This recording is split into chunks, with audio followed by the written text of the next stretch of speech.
Saludos y bienvenidos al podcast de literatura Palabra Figurada.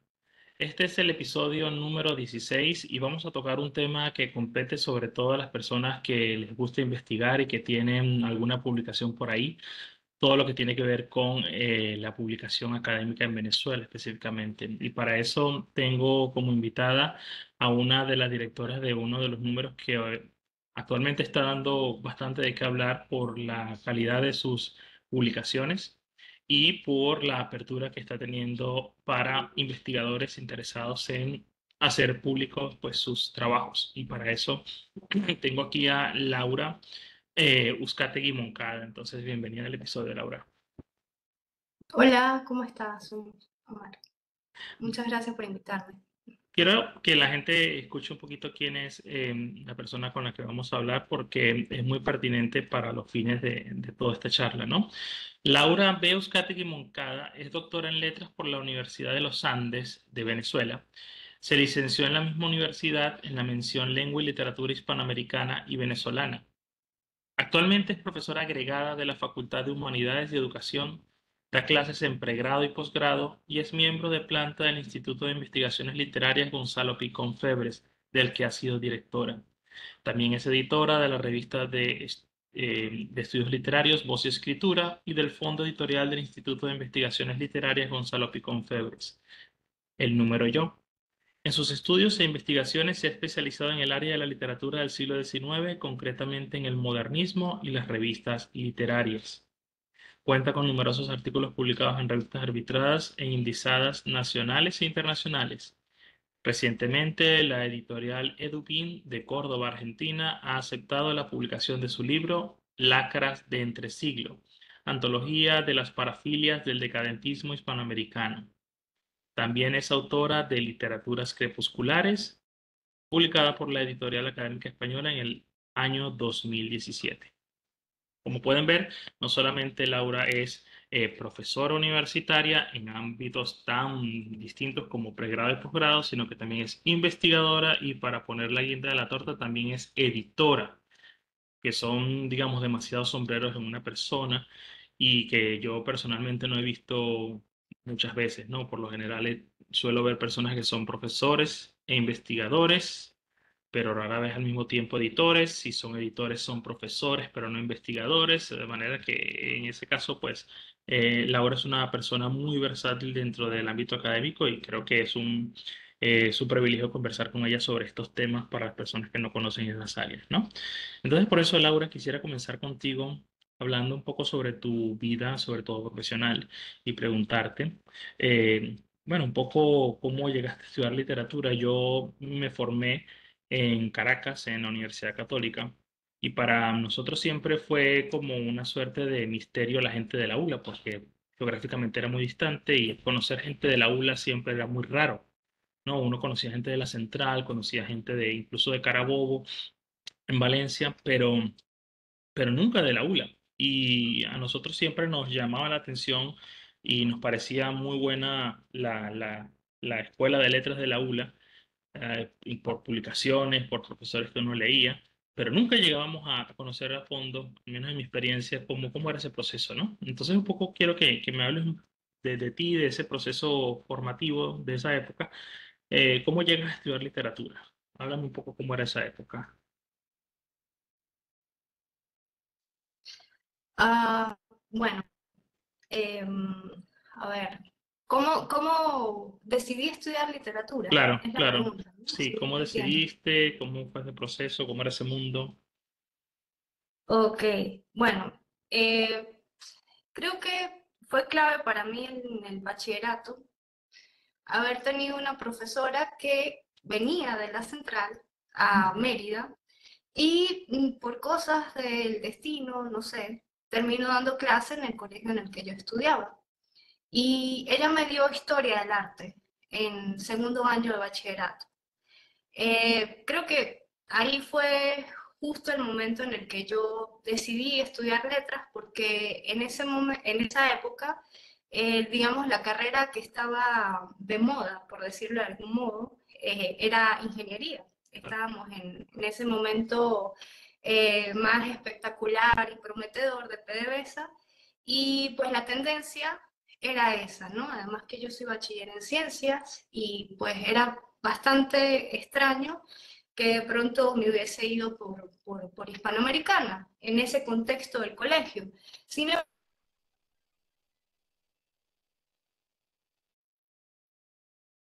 mucho que ver, no vengo de una familia de, digamos, de escritores, grados reconocidos. Este, mi familia eh,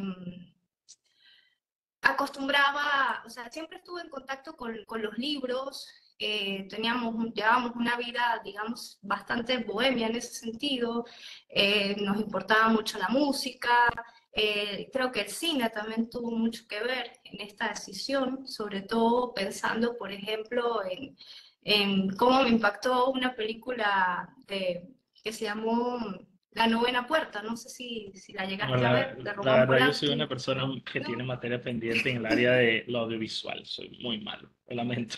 Me ok. culpa.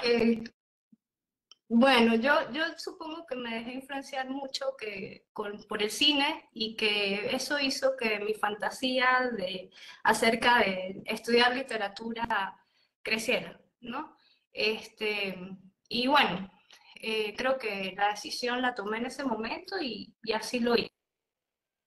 De bachillerato entré en la universidad de la ULA y bueno, este, creo que esta profesora fue clave, además de mi ámbito, del ámbito familiar en el que me crié. Sí. ¿Cómo era ese ambiente dentro de la ULA? Básicamente, digamos, qué tendencias predominaban a nivel de enseñanza, de investigación? ¿Qué figuras podrían haber sido relevantes en tu posterior decisión de ser un académico, ¿no? Porque pudiste, como mucha gente, querer después ser escritor o hacer emprendimientos culturales. Mm. Sí,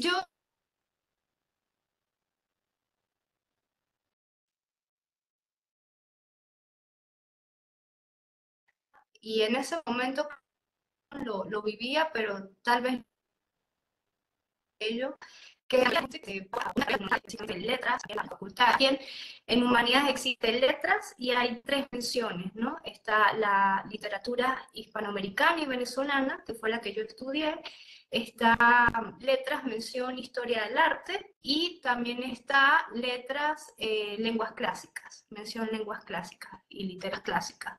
Y creo que sí, la mayoría de la gente que entra en la carrera tiene aspiraciones creativas, ¿no?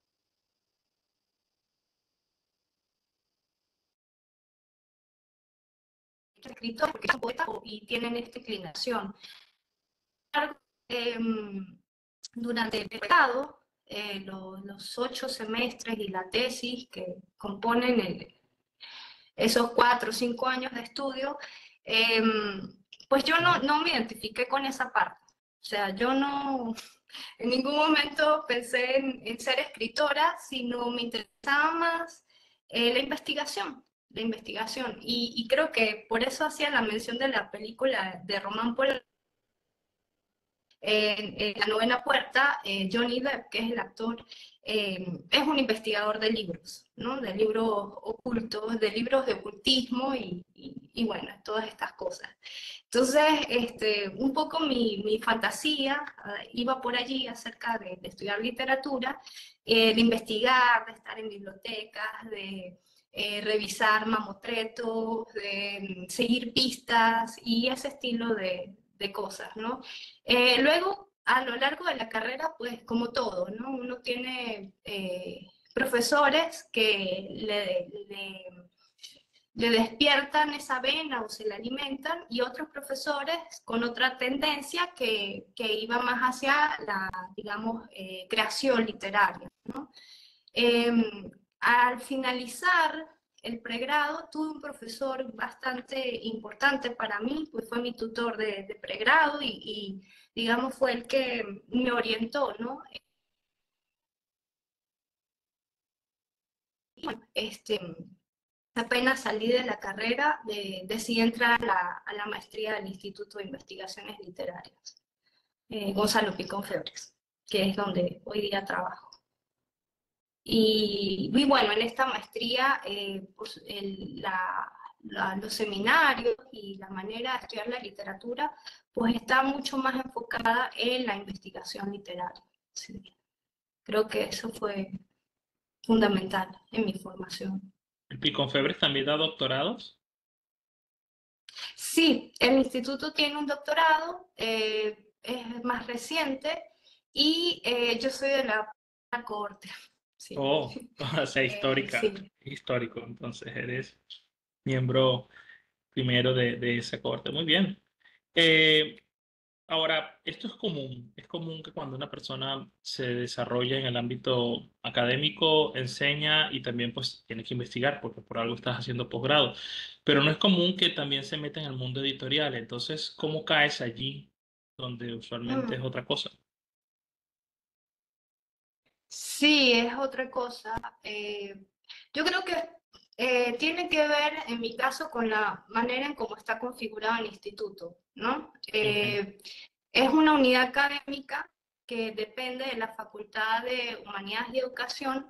Nosotros estamos colaboramos en pregrado dando clases a los muchachos, pero digamos nuestra obligación fundamental es la investigación y dar clase en posgrado, ¿no? En maestría y ahora en el doctorado. Pero los profesores que trabajaron allí, con los que yo me formé, tenían, eran al mismo tiempo, digamos, hay una palabra hoy día para esto, pero se me va de la cabeza en este momento. Hacían eventos constantemente, anualmente, en ese momento, por ejemplo, se llevaban a cabo las jornadas internacionales de literatura, de estudios de la venía mucha gente de afuera y había bastante movimiento en este momento, ¿no? Te estoy hablando entre el 2004 y el 2008 para cuando yo estudié pregrado y luego entre el 2008 y el 2012 para cuando hice la maestría, más o menos. Y había mucho movimiento y entonces gran parte de los profesores del instituto pues ya habían planteado esta línea eh, editorial del instituto, porque el número yo no nace espontáneamente, hay un antecedente ya y que son los libros del instituto, la edición del instituto, de libros del instituto, y además, digamos que desde la maestría yo me había enfocado en el estudio de revistas literarias, ¿no? Y sobre, concretamente, la función del editor dentro de la revista editorial. Eh, por ejemplo, como sobre todo a finales del siglo XIX, el editor crea una plataforma de divulgación de formaciones literarias que en ese momento pues no tenían tanta salida porque eran, si se quiere, disidentes de la literatura oficial.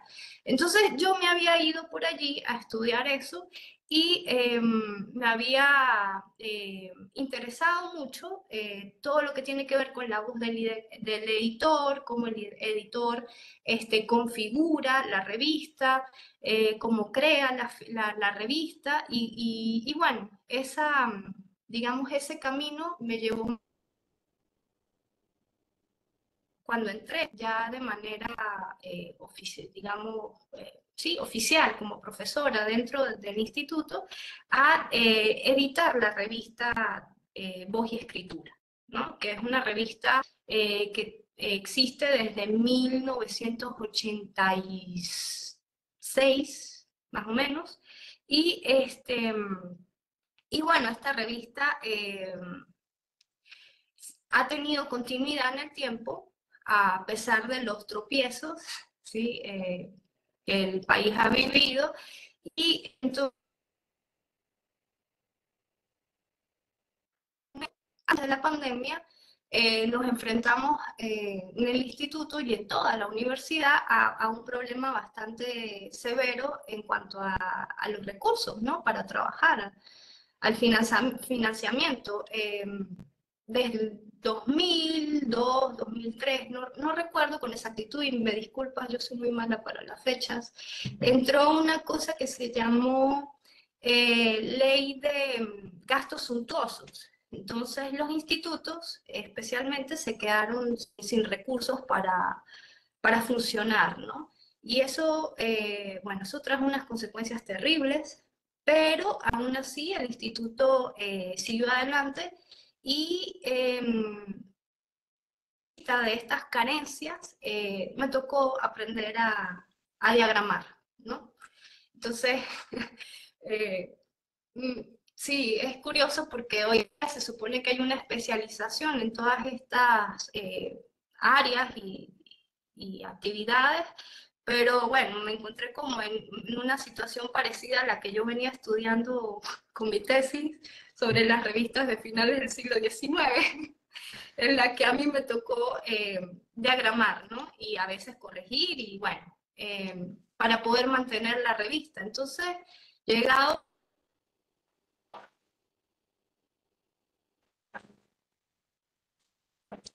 eh, eh, esta experiencia en la revista y bueno, conversando con mis compañeros del instituto, pues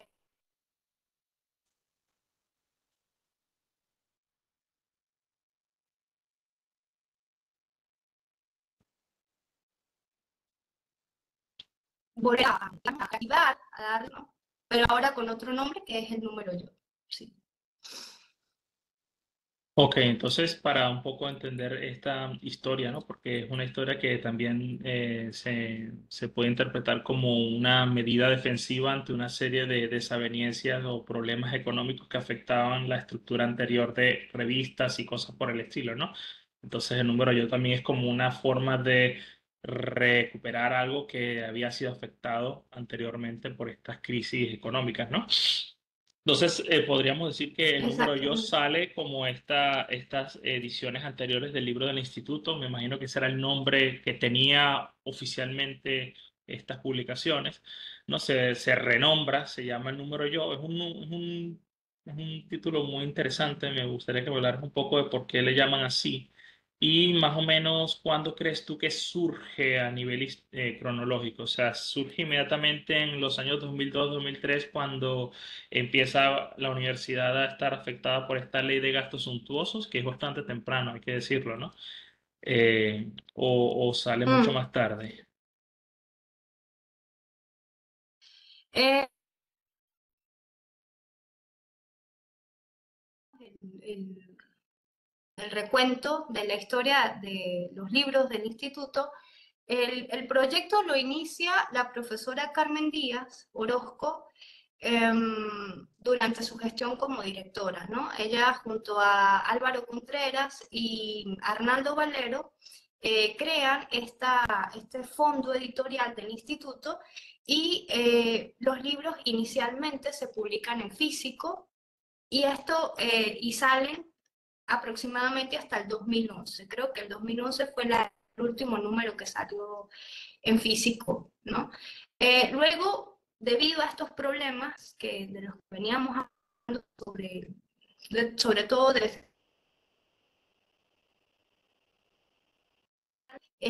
se congela, ¿no? Cesan las publicaciones y yo entré aproximadamente en el año 2014, ¿no? Entonces, esto es muy personal, ¿no? Lo que voy a decir, pero Claro. a mí en lo particular, eh, me,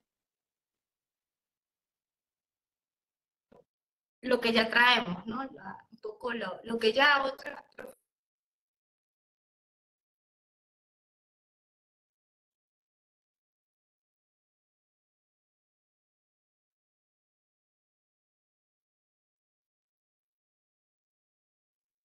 hacer una editorial ¿Mm? o de darle, sí, Ya, darle cabida dentro te, de las actividades te, del te perdí instituto a una Laura, te editorial. perdí en un momento, decías que te preocupaba y te perdí en algún momento de la charla, decías que te preocupaba. Ah, perdón. Ok, no, que me preocupaba a veces esta práctica común en el país de dejar de lado trabajos importantes, Ya, ¿sí? Acumulando otras personas que han estado en un cargo antes que nosotros, claro, ¿no? Entonces, en el 2023, ya cuando nos planteamos la necesidad de volver a publicar libros, de abrir esta ventana para los investigadores, recordamos, ¿sí? Estos libros que antes de estudiantes habíamos visto en el instituto. Y entonces decidimos, en vez de fundar una nueva editorial, un nuevo fondo editorial, pues darle continuidad a ese trabajo que había iniciado la profesora Carmen Díaz junto a Álvaro y Arnaldo, ¿no? Pero con otro nombre, porque principalmente porque, bueno, el Instituto de Investigaciones Literarias siempre me pareció muy largo, ¿no? Muy largo para escribir y también para retener. Entonces, el enfoque de hacer una editorial que fuese, que quedara en la memoria de los lectores, de la gente interesada, pues ok. creo que obligaba eh, modificar un poco el nombre, ¿no? Y de ahí el número yo, sí. Buscaron algo que Que tuviera es un pegada. término. Exactamente, sí. Porque si bien los textos que publicamos no tienen una salida comercial muy amplia, este, pues sí el nombre yo quería que fuese peculiar, ¿no? Que generara como Cierto cierta extrañamiento, ¿no? Como rareza, ¿no? decían Cuando los se formalistas, escuchara. ¿no? Una sensación de extrañamiento, una cuestión que se saliera de lo cotidiano. Exactamente. Está muy bien. Sí, sí. Pero entonces, si Y es una continuación de los ujú. libros del instituto, ¿cierto? O sea, que no hay diferencia en espíritu, no hay diferencia nominal, pero no hay una diferencia en espíritu de lo que han hecho, de lo que se entendería por política editorial, ¿no? ¿Cómo podrías tú definir un poco esa política editorial? Es decir, ¿cuál es el objetivo principal? ¿Qué lo diferenciaría de otros tantos proyectos editoriales que puedes tú ver en Mérida? Mm, bueno, digamos que no es del todo la misma política editorial se mantiene, pero en esta ocasión, en esta segunda etapa, como a mí me gusta hablar del número yo, en su segunda etapa abre una serie que no existía en la primera etapa, ¿no? De los libros del instituto.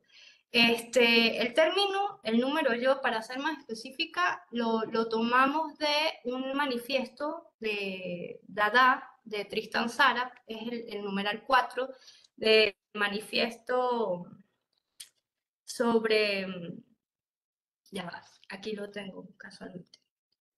Ajá, el manifiesto sobre el amor débil y el amor amargo.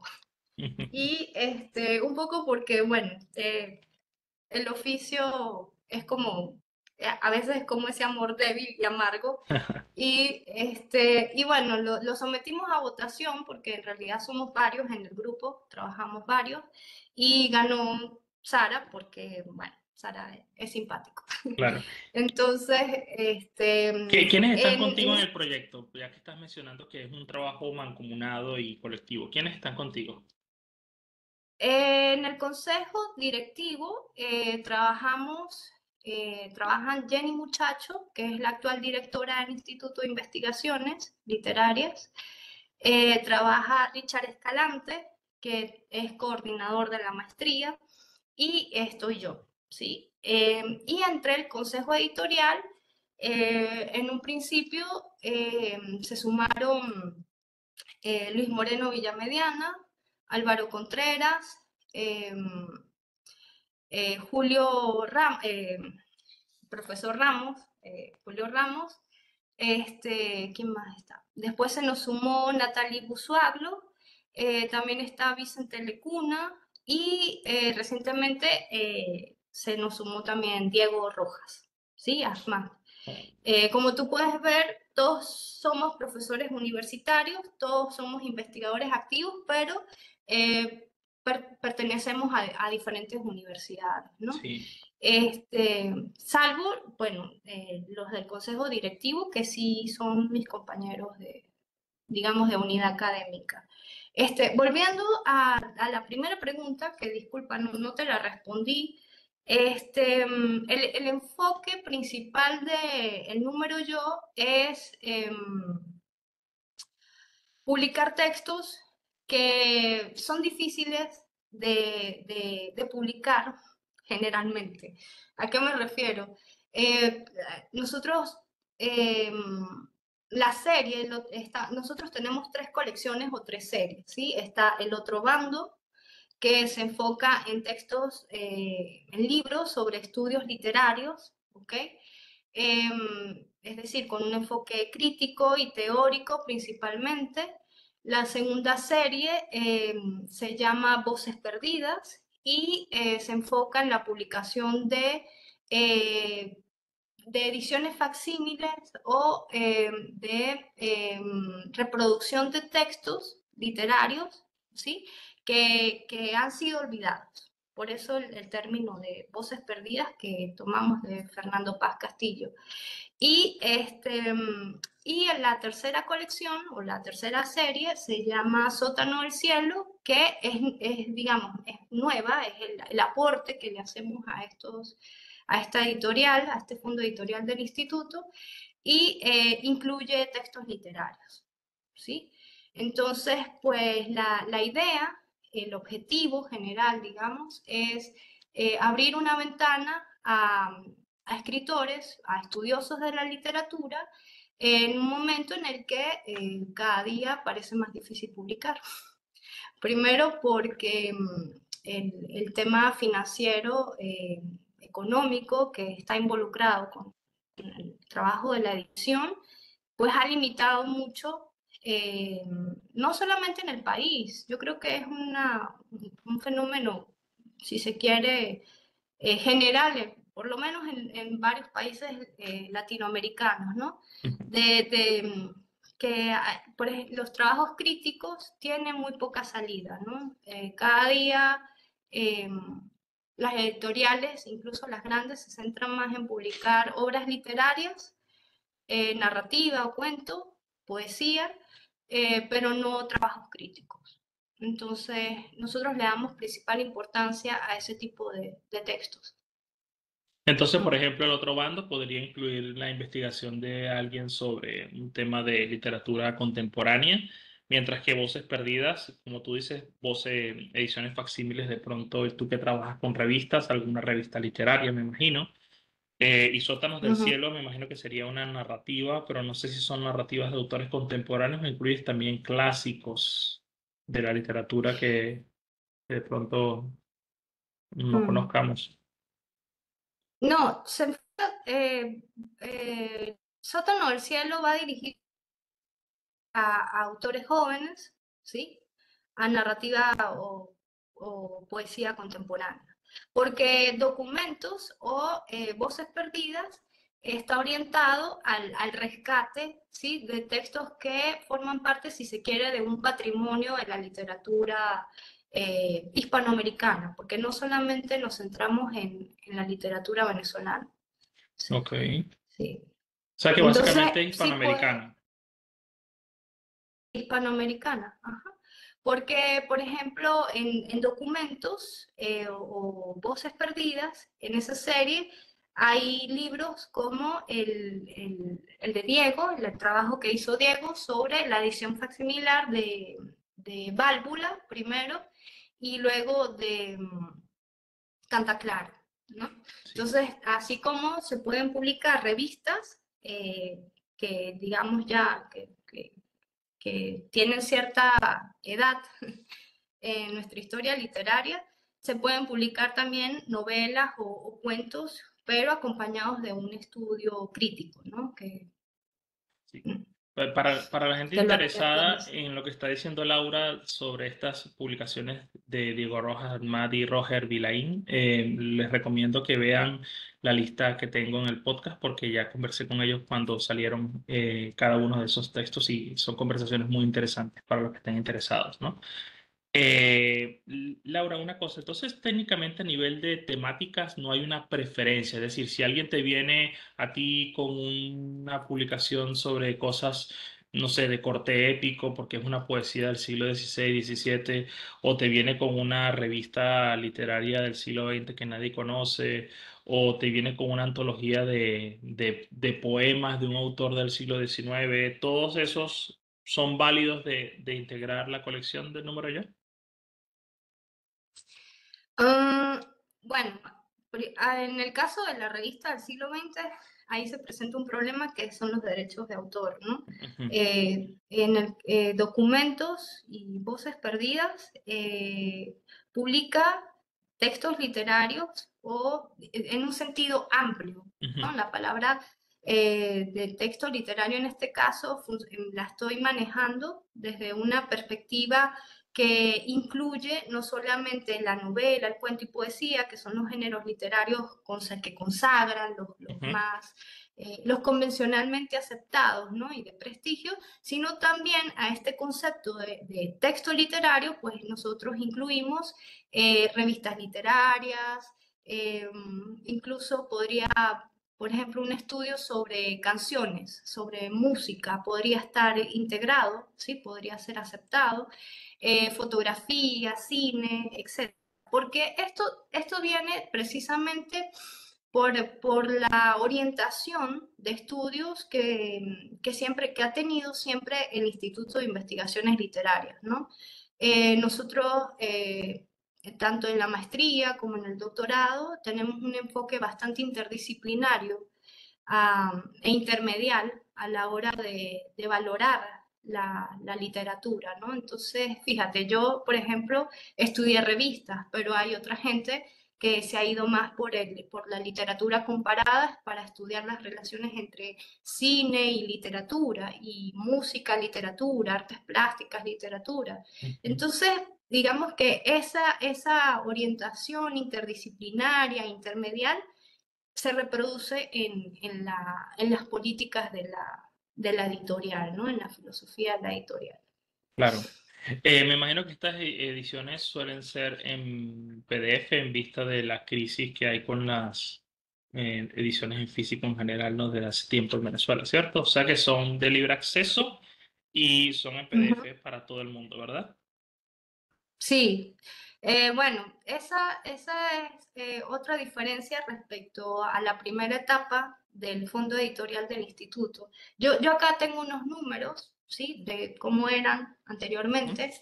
Estos fueron los primeros libros que ujú. Ok, durante la dirección de la profesora Carmen Díaz salieron. Fíjate que dado el concepto, sí, eh, sí, ¿sí? exactamente igual, solo que las Libro, editoriales distintas, sí. exactamente. Pero, pues, ofrecemos, es una publicación únicamente digital por cuestiones económicas de recursos, entendiendo que, pues, todavía las ediciones digitales despiertan ciertas reservas, no tienen el mismo valor que, pues, que tiene el libro físico, ¿no?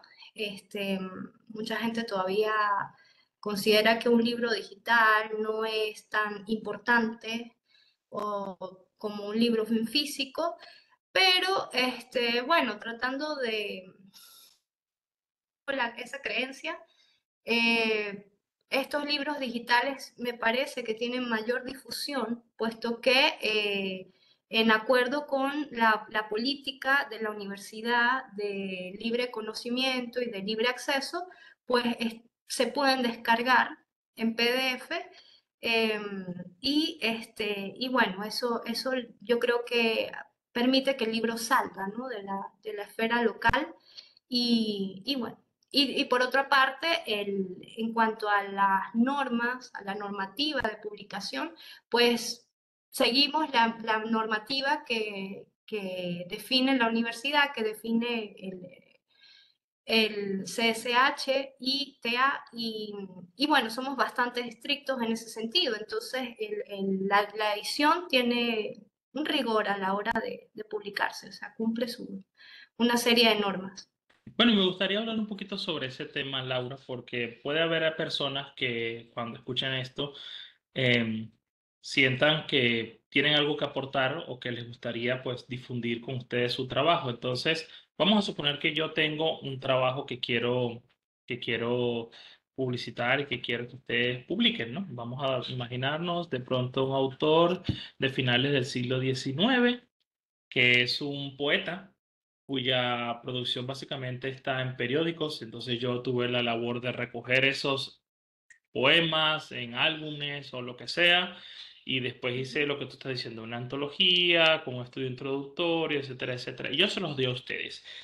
¿Cómo sería rutinariamente el proceso de la editorial desde que reciben esto y ustedes me dicen, ok, Omar, vamos a hacer un proceso de análisis, de arbitraje y después que todo lleve su curso? ¿Cómo es ese curso en la editorial? Bueno, todas las colaboraciones se reciben a través del correo electrónico del instituto. Es decir, que el autor que esté interesado en publicar con nosotros debe enviar el libro en archivo Word, eh, además de llenar una planilla con datos personales y debe enviar toda esta información al correo electrónico oficial del instituto, ¿no? Allí el consejo técnico de la editorial recibe el archivo y hace una primera valoración precisamente para ver lo que tú estás diciendo, ¿no? ¿Qué tema trata? ¿En qué serie puede ubicarse? Tomando el ejemplo que me señalas de una antología crítica de poesía del siglo XIX, ¿ok? Entonces, el consejo técnico decidiría que este podría estar ubicado precisamente en Voces Perdidas, documentos, ¿no? Entonces, luego de esa fase, ¿qué hace el consejo técnico? Determina quién es el árbitro más apto, ¿sí? Más competente para evaluar el libro y se le envía a ese árbitro que es ciego, o sea, la evaluación es ciega. Esto es algo que se usa generalmente en todas las publicaciones científicas, ¿no? Que hay un evaluador, eh, una evaluación entre pares. El trabajo lo evalúa alguien competente, especialista en la materia, ¿no? Y esa evaluación puede llevar alrededor de 2 meses, ¿sí? Y el evaluador tiene que, eh, perdón, No, no, tranquila. Para los que no sepan, tiene cuando que, Laura dice que es ciego, es que no sabe quién es. No hay forma de que yo le diga, Laura, ¿quién está revisando exactamente, mi manuscrito? Para yo ajá. después aparecer por ahí y regalarle algo para sobornarlo, cosas así, ¿no? Exactamente, sí, se garantiza, digamos, que esa evaluación sea totalmente objetiva, puesto que el autor no sabe quién lo está evaluando y el evaluador no sabe quién es el autor, ¿no? Y generalmente los evaluadores son internacionales, ¿no? Se busca gente que no esté ligada o Claro. familiarizada con el estilo de escritura de ese autor, ¿no? Luego de esto, ese evaluador pues sigue una serie de preguntas, ¿no? Digamos, tiene que llenar una suerte de informe en el que se toma en consideración, por ejemplo, si el trabajo, si el trabajo propone un tema y lo desarrolla Ujú. bien, de manera, digamos, Profesional. sí, si está bien estructurado, si el libro cumple con las normas de escritura académica, sintaxis, ortografía, o si al corrector le toca un trabajo fuerte.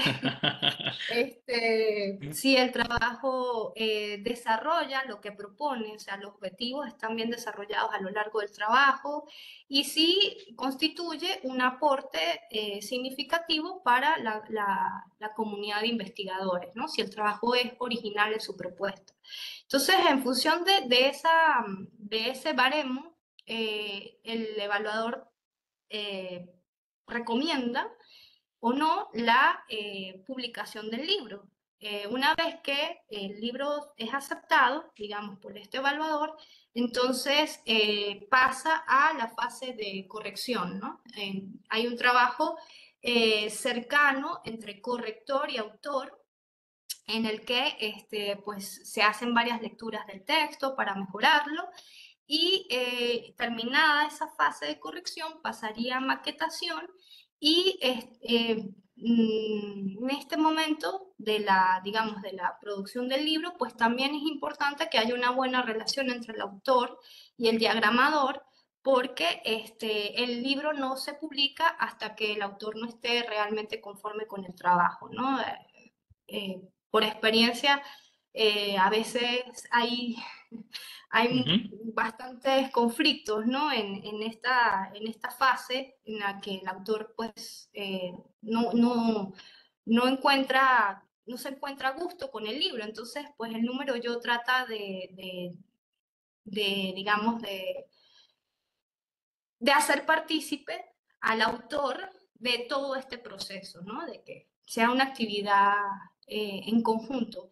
Y finalmente, cuando pues ya el autor aprueba el libro, el trabajo del libro, la maquetación, el consejo editorial procede a hacer los trámites del ISBN, del depósito legal, y finalmente el libro se envía al portal institucional de la Universidad de los Andes, Saberula, y sale allí, digamos, publicado, ¿no? Y por otra parte, sale publicado en la página del instituto, en la biblioteca del Instituto de Investigaciones. Esos Una, son, digamos, los dos lugares en donde se aloja el libro. Cuando, por ejemplo, si yo te lo envío y se acepta y ahí es todo este proceso de maquetación, etcétera, etcétera, en términos generales, obviamente, ¿cuánto tiempo pasa hasta que uno puede ver ese trabajo finalmente publicado perfectamente?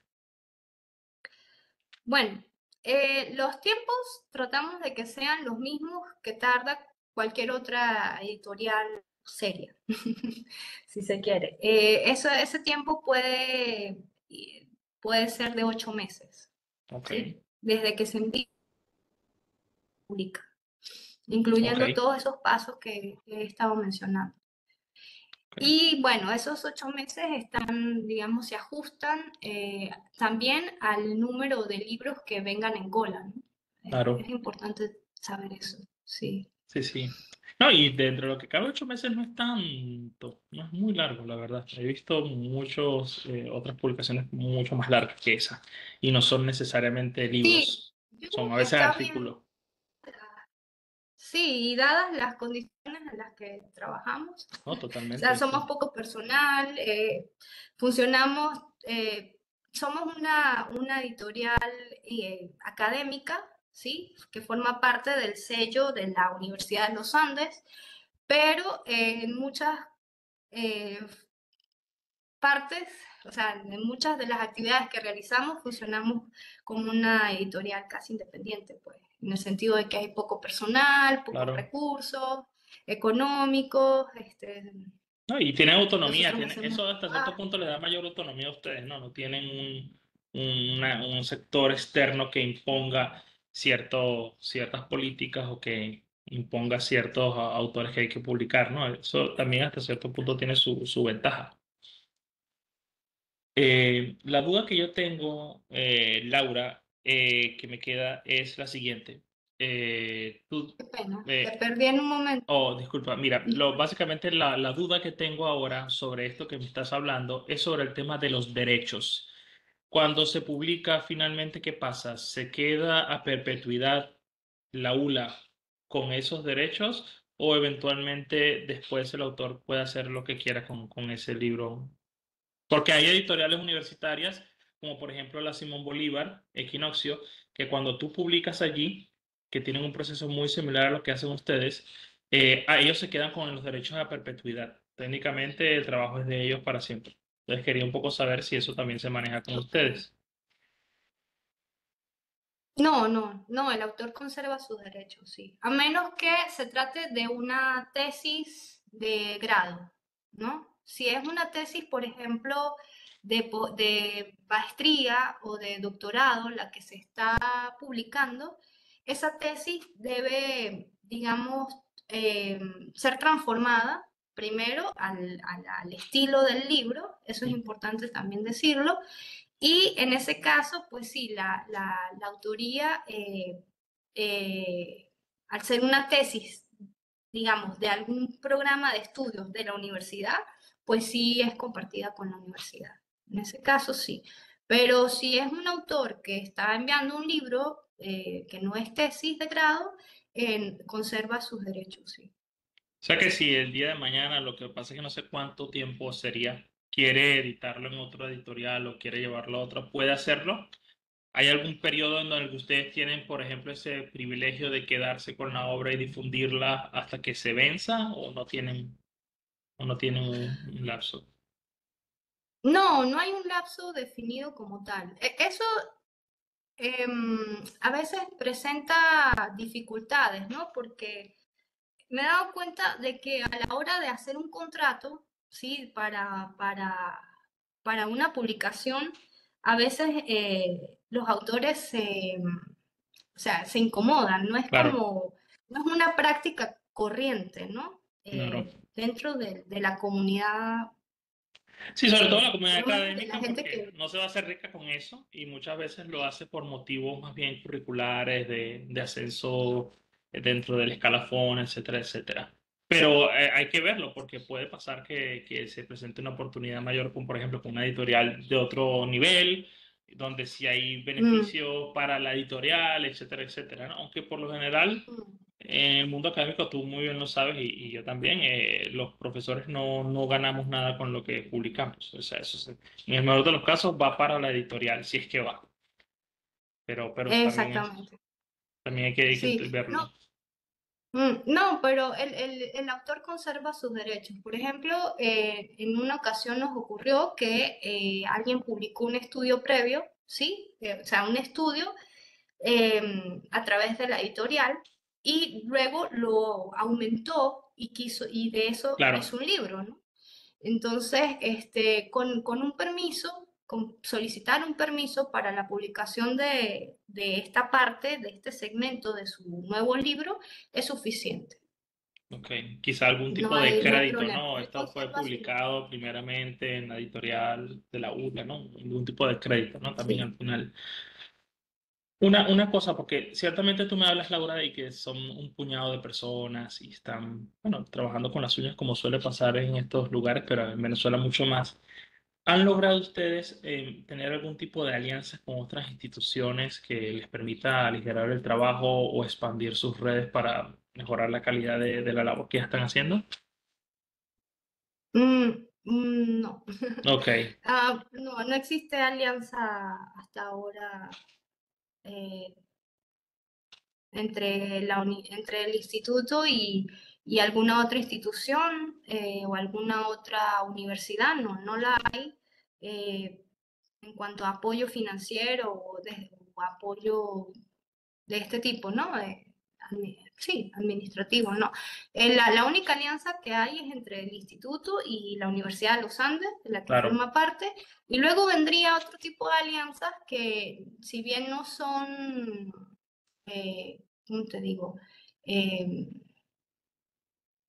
ah, como no formales son o que, alianzas, ah, como formales, alianzas formalmente establecidas o, sí, exacto. No quisiera decir que no son formales, porque sí lo son, pero digamos que la alianza, si yo quisiera buscar una alianza, esa sería, por ejemplo, la que hay entre el comité editor y el comité directivo. No es una alianza, digamos, firmada, claro. formalizada, pero sí hay un trabajo entre nosotros y otros profesores de otras universidades que forman parte de otras universidades. Ok, ¿Ok? sí, sí. Pero es en relación básicamente a apoyo en cuanto a fuerza de trabajo, en cuanto a colaboración como corrección, como evaluadores, como ese tipo de cosas. Todos los trabajos o todas las investigaciones que salen del Instituto Gonzalo Picón Febres ¿deberían estar publicadas en el número yo o no necesariamente? No, no necesariamente, no. Ah, ok. Sí.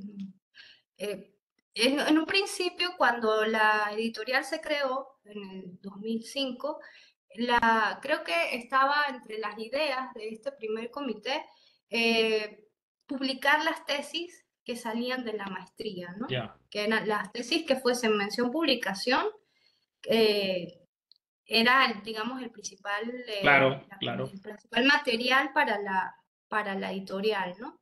Hoy día aceptan las tesis, por supuesto, pero los profesores que están dentro del instituto no están obligados a publicar dentro de la editorial del instituto. Yo, por Claro. ejemplo, pues no, sí. Además que eso genera como cierto, Sí, cierta ah, endogamia, ¿no? Cierta sí, relación. exacto. Sí, Sí, es incómodo hasta cierto punto, ¿no? Autopublicarse es como raro. sí, sí, tiene Sí. sentido. Te lo decía pensando también en algunas publicaciones, digamos, voluminosas que en su momento se hicieron por el 2003, más o menos. Me acuerdo de esta edición que hizo Víctor Bravo, que publicó Monte Ávila del Diccionario General de la Literatura Venezolana y que era el producto de lo que se hizo en el Piconfebres. Que a mí me había llamado Ujú. siempre la atención por qué no salía publicado por la ULA. Sí, sí, es algo que la universidad parió de alguna manera, ¿no? Pero, Claro, sí, sí, pero también entiendo. entiendo esa posición de evitar un poco la endogamia dentro de las publicaciones del instituto, ¿no? Yo creo que, sí, yo creo que también depende, yo creo que esto está muy cruzado con las prácticas editoriales a las que estamos acostumbrados en revistas, ¿no? En las revistas Claro, científicas. Se claro, supone que en una revista científica el número de colaboraciones exteriores, o sea, fuera del circuito de la universidad a la que la ujú, revista pertenece, claro. debe ser mayor, ¿no? Para poder tener cierto rigor. Eh, yo creo que la editorial también trata de reproducir un poco esa política de publicación. Sin embargo, vuelvo y repito, las tesis que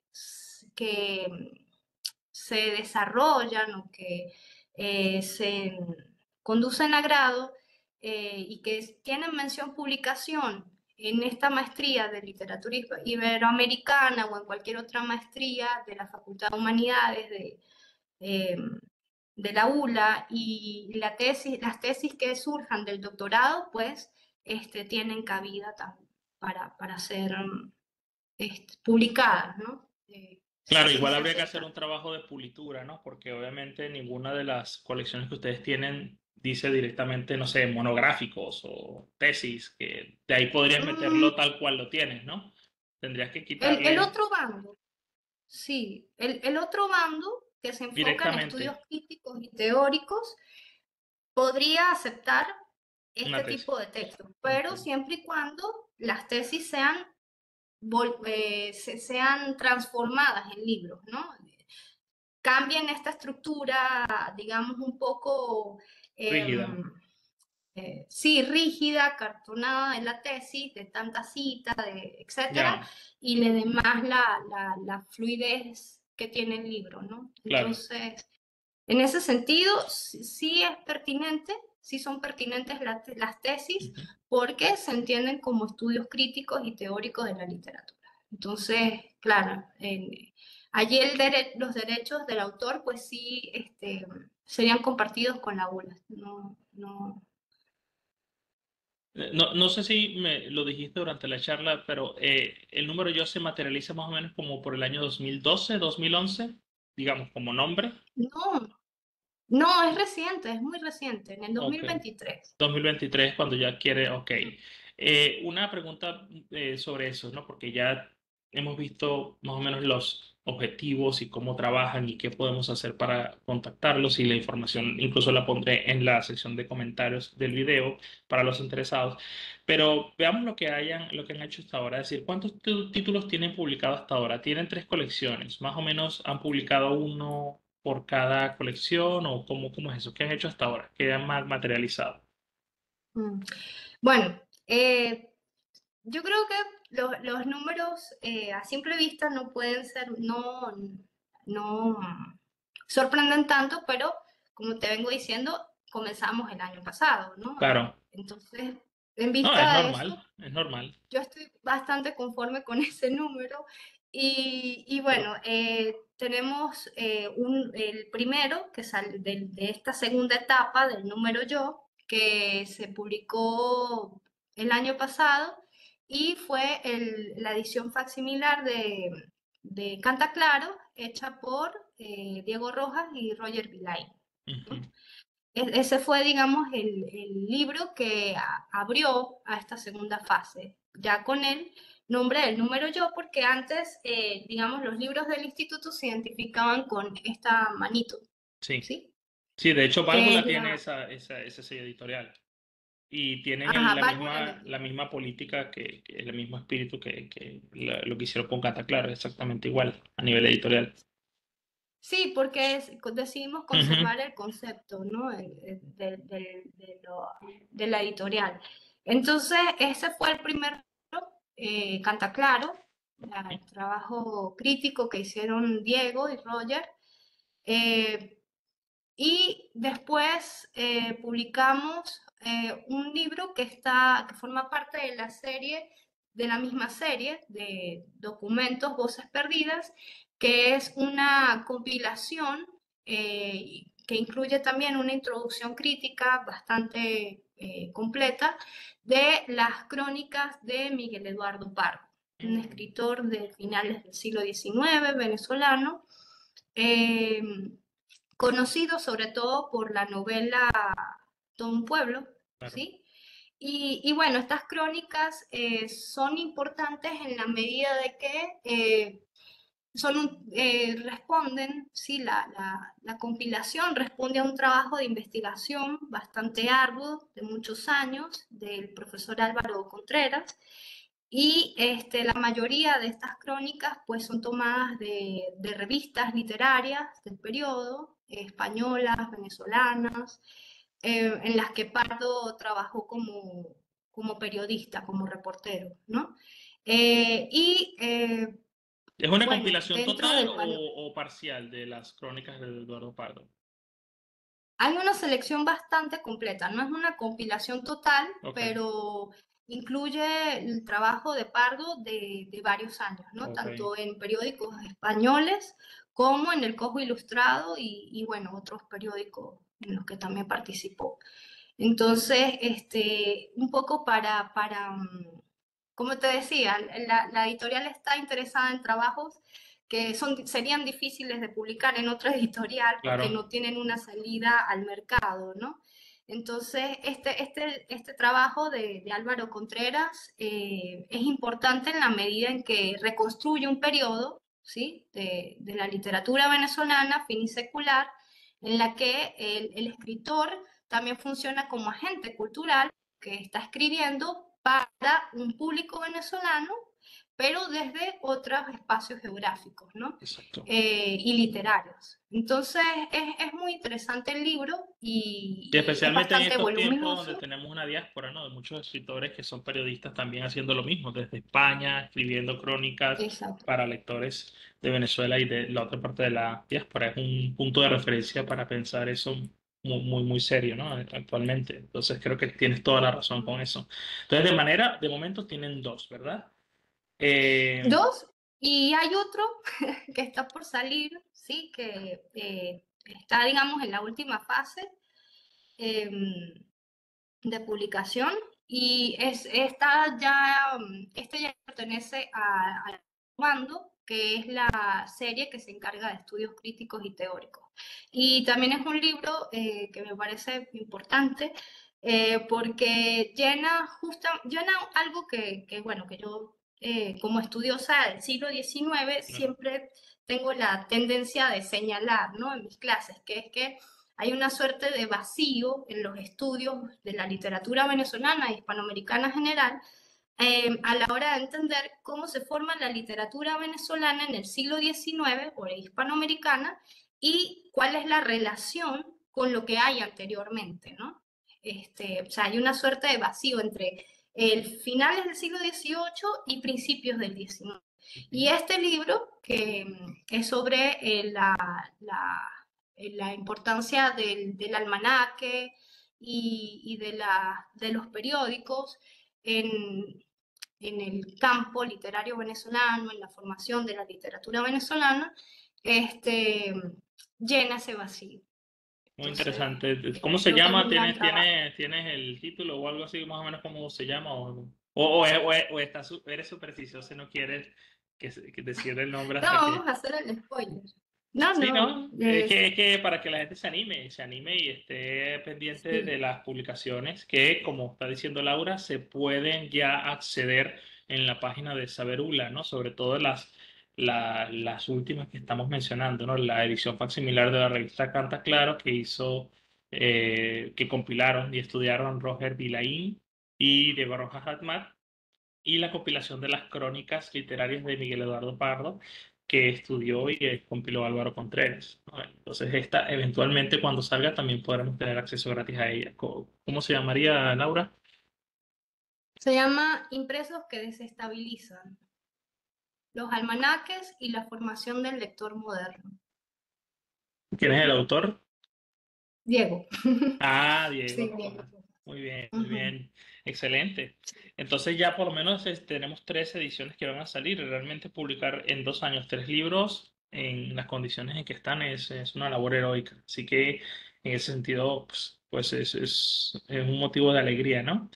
Eh, Sí. un poquito hablando de las condiciones objetivas aunque ya hemos hablado un poquito de esto. eh, Tienes bastante tiempo más o menos viendo esta cuestión editorial en Venezuela. ¿Qué retos crees tú que están enfrentando ustedes o las editoriales académicas en Venezuela, que son realmente muy, muy pocas? Yo creo que si hay 5, estoy exagerando, ¿no? Yo creo que ahí habría como mínimo 3, máximo 3, ¿no? Pero en tu experiencia, ¿has tenido contacto con otras editoriales académicas en Venezuela o están como todos aislados, ¿no? Debido a esta situación? ¿Cuáles son los retos que ustedes tienen por lo menos? Bueno, en la ULA, dentro de la ULA, habría que pensar que hay más editoriales aparte del número yo, ¿no? Académica, ¿no? Académicas, estamos hablando. Sí, Ok, sí, están, por ejemplo, el Vicerrectorado Académico tiene un sello editorial, ok. Cultura tiene otro sello editorial que es ¿Están activos actual. ahorita? Yo creo que sí están activos. El problema al que se enfrentan es sobre todo en relación al personal, ¿no? Claro, Creo que hay falta de diagramadores y por eso claro. tienen estacionadas las publicaciones, ¿no? Pero siguen funcionando. Y, y en el caso particular nuestro, creo que el principal reto es mantener la página web del instituto. Es un esfuerzo que hemos hecho quienes laboramos allí. O sea, nosotros la mantenemos eh, por nuestra cuenta, ¿sí? No recibimos financiamiento de ninguna parte y bueno, es algo que hemos decidido hacer eh, por el compromiso que sentimos con la unidad académica, ¿no? Em, los libros salen allí en digital, yo te decía, están alojados en la página web del instituto y se pueden descargar fácilmente, pero en el caso de Serviula, pues a veces sí se nos presentan problemas y creo que ese es el principal reto, eh, porque a veces la página de la ULA se cae, tiene Ujú, complicaciones sí, y sobre todo la gente que está fuera del país no puede a veces descargar el libro por allí. Entonces, por eso, digamos, la página del instituto, ¿sí? Que es oficial, que, digamos, está relacionada con la ULA, ofrece una alternativa para la descarga, ¿no? ok. Igualmente el blog, ¿no? Entonces tienes tres posibilidades de descarga que trata un poco de solventar este problema que a veces se nos presenta con el servidor de la ULA. Sí, y no es pequeña cosa, ¿no? Porque me imagino que hay que pagar eventualmente lo que sería el hospedaje, ¿no? Del sitio y ese tipo Locura.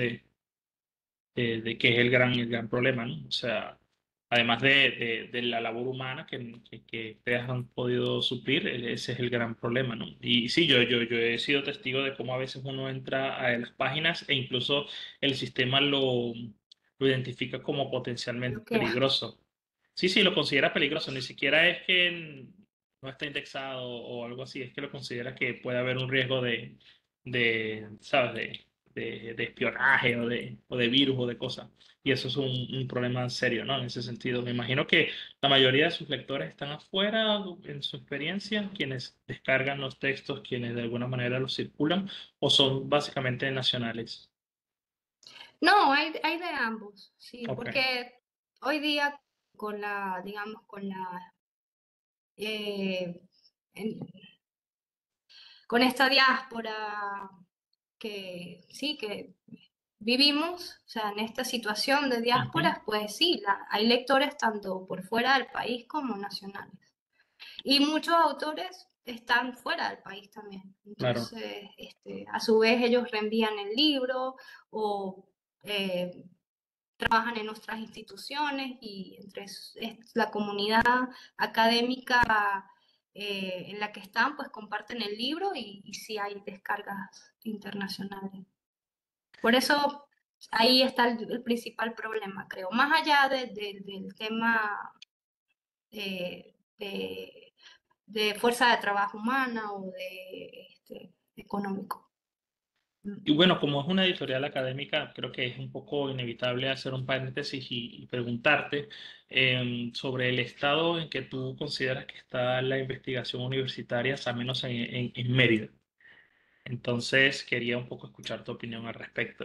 ¿Cómo ves ese proceso? ¿Qué tendencias crees tú que están siendo predominantes en la gente que investiga, si investiga? ¿Cómo está eso? Mm. Bueno, a raíz de la pandemia y el, digamos que hubo un par de años en los que la producción académica cayó, ¿no? En el caso de la Universidad de los Andes, desde mi perspectiva, ¿no? Claro, Por ejemplo, nada más para hablar del instituto, la revista Voz y Escritura se atrasó esos años, ¿no? Que allí fue cuando surgió la necesidad de aprender a diagramar y aprender a hacer cosas que antes hacía otra persona, ¿no? A la que se le pagaba por ese trabajo. Entonces, creo que eso que pasó con Voz y Escritura fue más o menos general. Muchas revistas se atrasaron, la producción académica disminuyó, entramos como en una suerte de fase de depresión, pero creo que de un año para acá, no porque las condiciones hayan mejorado, sino tal vez porque nos cansamos de estar deprimidos, em, eso ha ido remontando, ¿sí?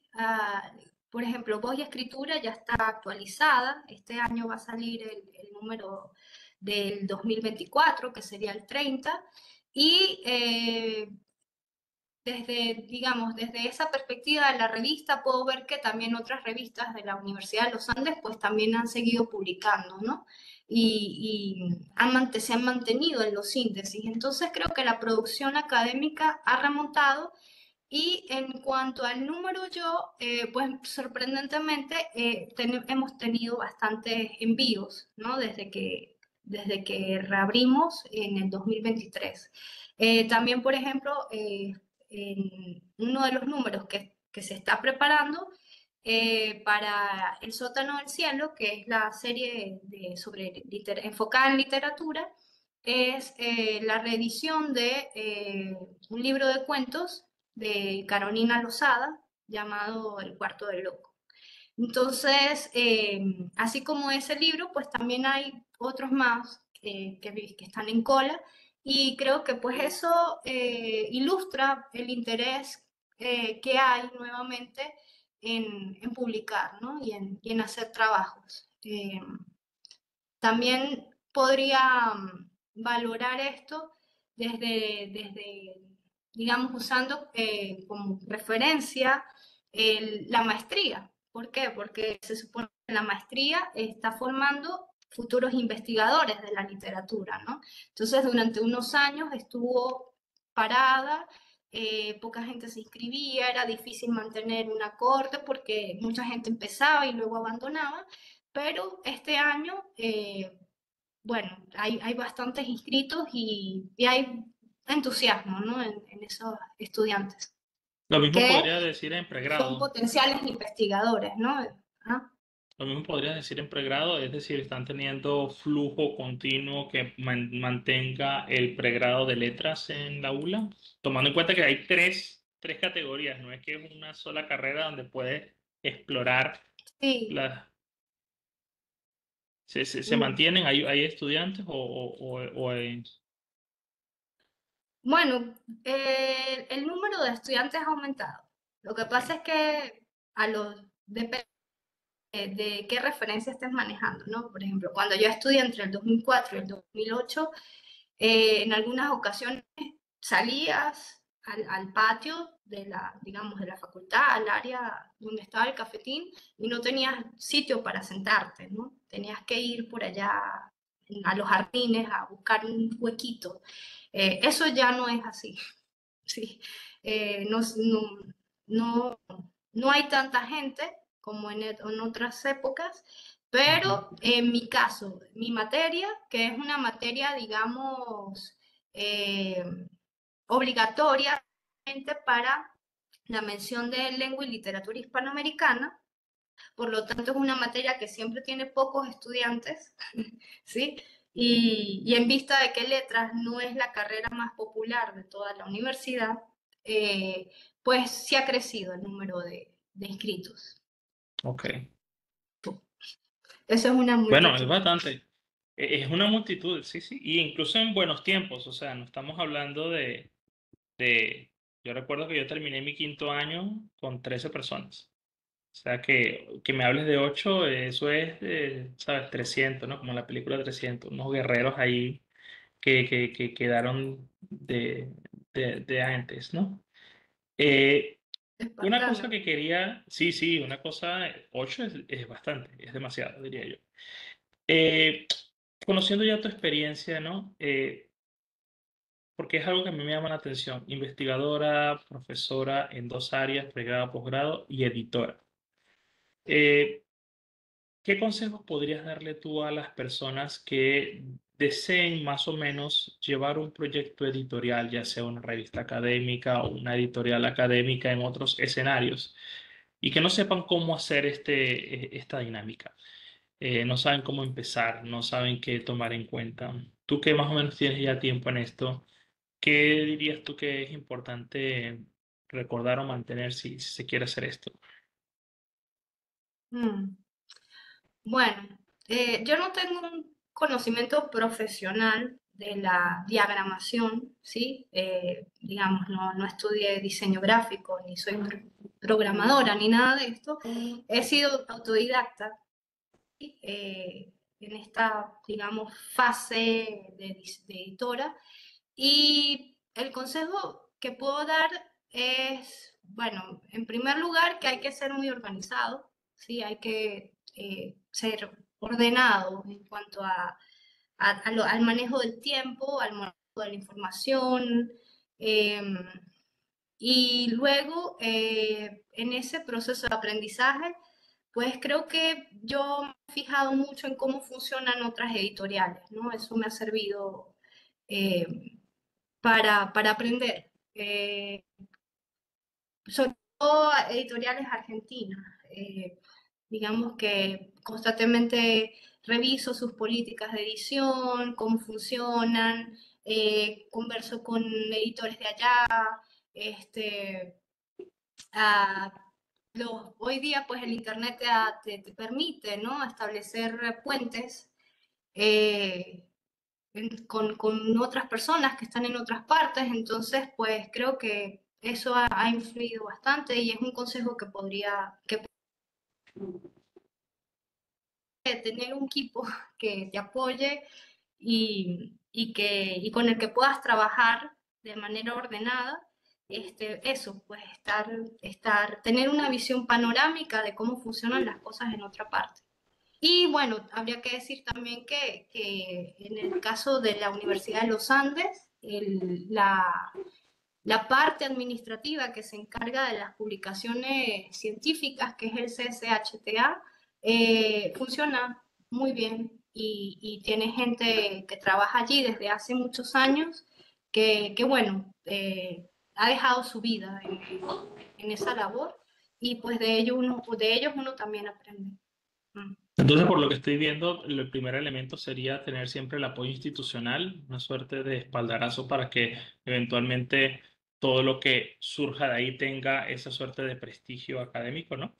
Y por lo que estoy viendo también el otro factor fundamental es la diagramación, es decir, si sabes diagramar las posibilidades de materializar, aunque sea el texto, después si sale o no por problemas burocráticos de otra historia, sube considerablemente, ¿verdad? Es decir, tener a alguien que diagrame marca la diferencia en que un trabajo salga o no, ¿es cierto? Sí, básicamente, ¿no? Ahora, también, ya que lo pones así, es importante la fase de corrección, porque ¿qué Claro, vas a diagramar, no? Tienes que diagramar un trabajo de calidad.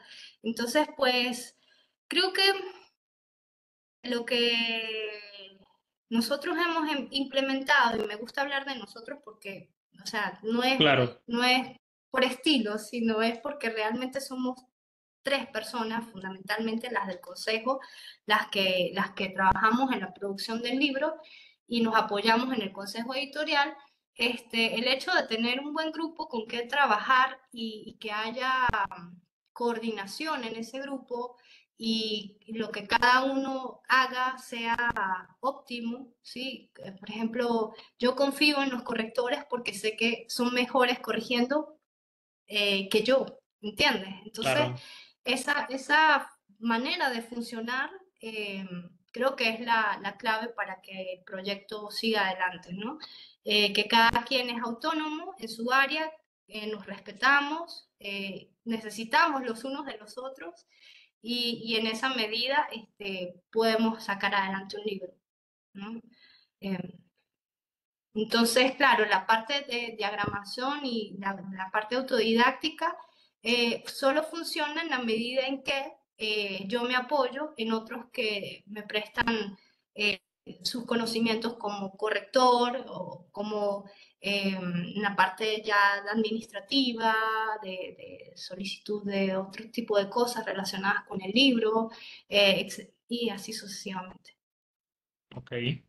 Bueno, me parece bastante iluminador tomando en cuenta que con poco personal, pero comprometido, se puede lograr hacer mucho, ¿no? Como están haciendo ustedes en estos momentos.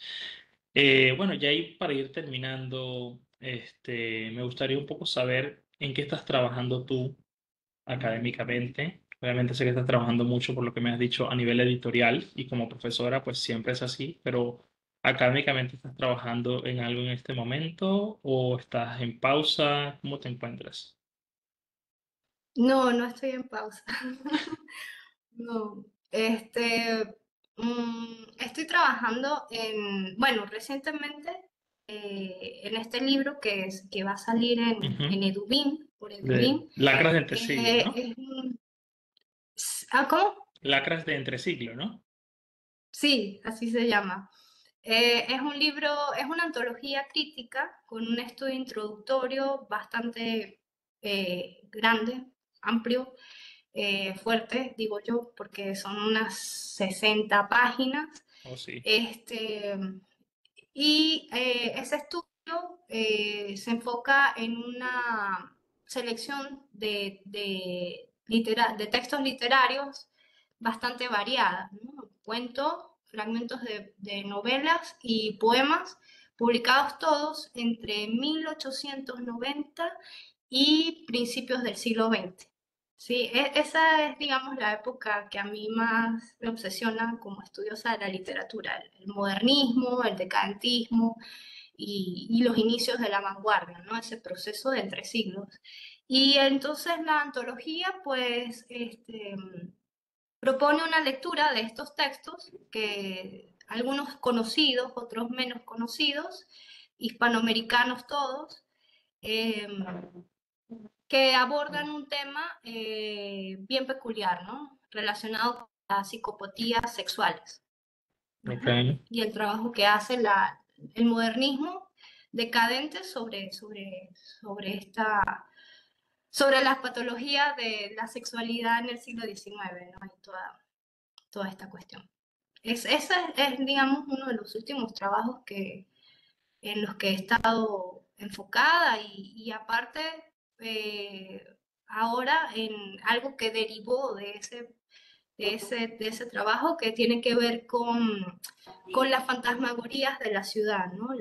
Cómo el siglo XIX transforma, o cómo a finales del siglo XIX hay una transformación en la imaginación, ¿sí? Y en la elaboración de nuevas fantasmagorías, ya relacionadas con el ambiente urbano, la vida urbana, la posibilidad de que la ciudad esconde algo que está, digamos, en los traspatios de esa ciudad organizada, racionalizada, ¿sí? Modernizada. Entonces, en esos traspatios, pues, hay lacras, Claro. decirlo. Hay proxenetas, hay prostitutas, hay junkies, hay eh, dinamiteros, ¿cómo se diría? Sí. Como se dice en Pues, Venezuela, puras joyitas. sí, sí, sí, hay anarquistas, ¿sí? También forman parte de esos espacios eh, un poco underground de la ciudad. Entonces, pues en eso he estado entretenida últimamente. ¿Cuándo crees que salga esa edición? ¿Esa edición de Dublín será digital, será gratuita o no será gratuita? No, va a ser en físico y Ok, no es gratuito. Sí. Es con la Universidad de Villa María de Córdoba. También es una editorial académica y bueno, que está enfrentando problemas como gran parte de las editoriales en este momento claro. por los reajustes de los presupuestos.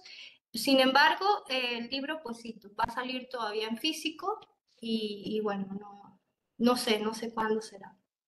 No sé. Bueno, espero. Está en fases de maquetación, así Ah, que. bueno, todavía falta de aquí, probablemente a finales de año, tomando en consideración que la dinámica es más o menos la misma que tienen ustedes, ¿no? 8 meses, un año. Así que quizá para finales de este año lo veremos, o el año que viene. Pero en todo Bueno, caso, esperemos que salga, ¿no? Que salga. Ah, ya para ir mm, terminando, me gustaría que nos dejaras, que mencionaras por dónde podrían contactarte las personas que quieran o enviarte su trabajo de tesis para ver si vale la pena estar publicitado allá en la sección de, ¿cómo se llama? En la sección de El Otro Bando, o investigadores que hayan hecho ujú. antologías de textos o personas que tengan obras literarias y que deseen, pues, someterlas a juicio crítico de su jurado, del jurado que ustedes tengan. ¿Cómo los contactan ustedes?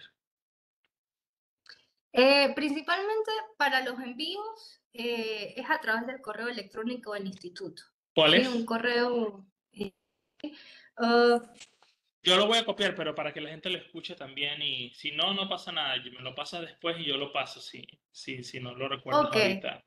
Pero solamente el sí, correo pero del es instituto. precisamente por esto, ¿no? De que el Instituto de Investigaciones Literarias Gonzalo Picón Febres, pues es un nombre bastante largo. Claro. Entonces, pues, sin embargo, nos pueden encontrar en redes sociales con ese nombre, ¿sí? En Facebook, en Instagram también, y de allí pueden ver el enlace hacia el correo electrónico del instituto para los envíos directamente de materiales para la publicación, su publicación, y también está la web del Instituto de Investigaciones Literarias, Gonzalo Picón Febres, así lo pueden buscar en Google, y el blog. Entonces allí está toda la información. ¿Cuál es ese Ujú. blog? ¿Hay una forma de conseguir ese blog? ¿Tiene algún nombre?